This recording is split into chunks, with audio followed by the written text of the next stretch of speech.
So ngayon magpapaksiw tayo. Babalutan natin sa dahon ng mangga. Kasi mas mabango siya guys pag meron siyang dahon ng mangga. Na natin guys ang ating dahon ng mangga.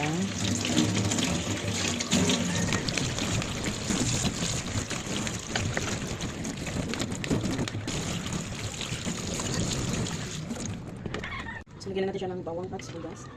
Kasi babalutin natin siya guys. And then, kasi yan. Konting magic.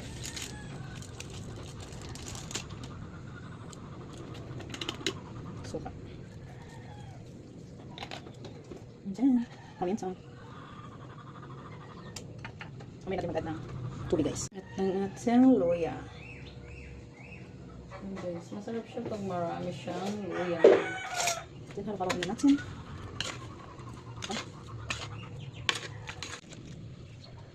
Kamay natin guys. Lagyan natin kamay. Ganun na. Dapat pagpagin natin siya. Hindi siya nahiraw.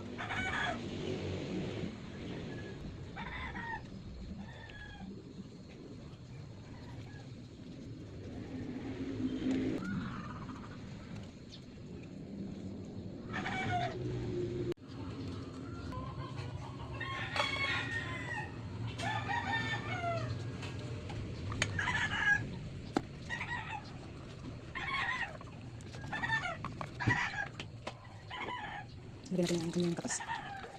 Hindi mag-add tayo ng konting tubig. Konting tubig guys. Tayo ng konting mantika. Ayan guys. Mantika ng baboy yan.